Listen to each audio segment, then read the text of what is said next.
Welcome back to Explaining Everything, the channel where we dive into the stories and mysteries behind everyday things. Today's question comes from one of our curious viewers, Maya Blast _2003. Thanks for the suggestion, Maya. You asked, how is paint made? Now, this might sound like something only a bored DIY dad thinks about while standing in the Home Depot aisle. But the truth is, paint is everywhere. On our walls, our cars, even the do not sit here chairs at your grandma's house. But what actually goes into making it? Stay tuned as we stir, splash, and swirl our way through the surprisingly colorful world of paint production. Right here on Explaining Everything.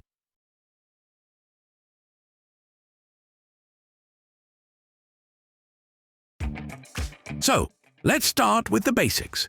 Paint isn't just some mysterious liquid that shows up in cans like it was brewed by Willy Wonka on his day off.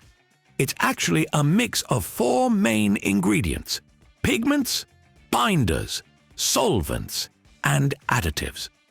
Think of it like a cake recipe. Pigment is the flour. This is where the color comes from. The binder is the egg. It glues everything together so the color sticks to your wall instead of falling off like powdered sugar. Solvents? That's the milk. It keeps things liquid until you're ready to spread it. And additives? That's like sprinkles. Optional. But they give your paint special powers, like drying faster or resisting mold. The big difference between cake and paint? If you eat paint, you will see colors, but not in a fun way. Now, let's zoom in on pigments, because that's where the magic happens. Pigments can be natural or synthetic.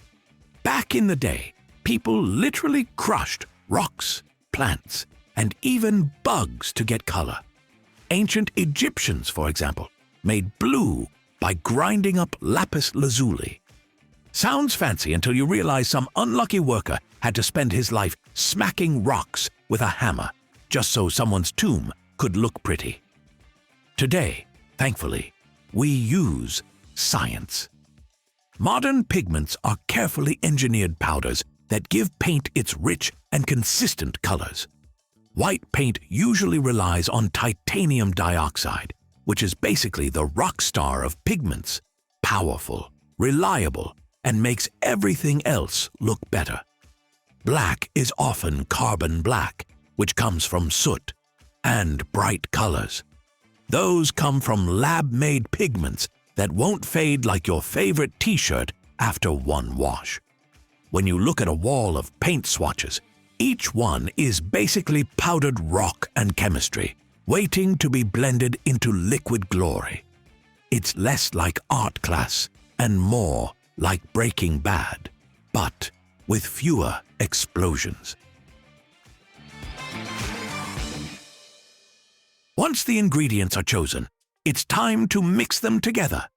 And no, this doesn't happen in someone's garage with a spoon. We're talking massive industrial mixers. Think blenders the size of small cars, designed to smash pigments into the binder and solvent until the mixture is perfectly smooth. This step is called dispersion, and it's all about breaking down clumps of pigment so your paint doesn't end up looking like lumpy soup. Imagine ordering a strawberry smoothie and still getting whole strawberries.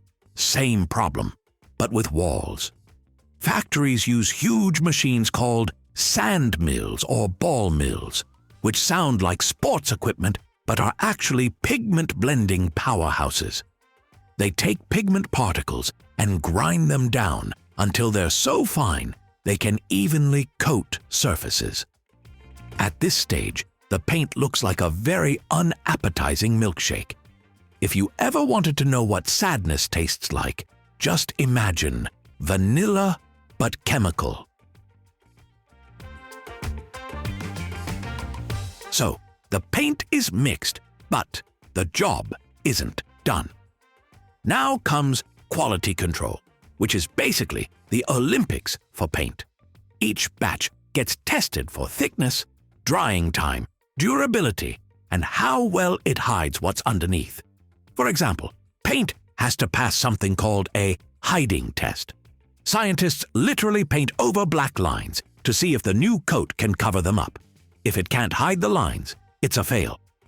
Imagine buying makeup that couldn't hide a zit. That's how seriously they take it. They also test for things like how well the paint resists scrubbing, because let's be honest, someone is definitely going to spill spaghetti on the wall eventually. The paint has to handle soap, water, and at least one angry parent yelling, "Who did this?" Once it passes all the tests, the paint is poured into cans, sealed, labeled, and shipped off to stores. And just like that, the stuff that started as crushed rocks, binders, and solvents is now sitting on a shelf, waiting for you to argue endlessly over whether eggshell white is actually different from ivory whisper. Spoiler, it is, and couples have broken up over less. It's a process that combines chemistry, engineering, and a tiny bit of magic. Next time you're staring at a wall, wondering why you chose desert sand beige when you clearly wanted soft oatmeal cream, just remember, behind that can of paint is a long history of crushed rocks, chemical wizardry, and a whole lot of quality testing. And hey, at least now, if someone ever asks you, how is paint made? You'll have the answer. You'll also have the joy of watching them regret they asked, because you're about to talk for 20 straight minutes. If you enjoyed this colorful dive into the world of paint, don't forget to like, subscribe, and hit that bell button while you're at it. Also, if you have suggestions for our next video, feel free to share them in the comments below. We'll be sure to give you an acknowledgement for your contribution. If you enjoyed this video, please check out our other bingeable channels. Thank you for tuning in, and join us next time here in the channel that answers all the why, what, who, where, and how questions you've always wondered about, here on Explaining Everything.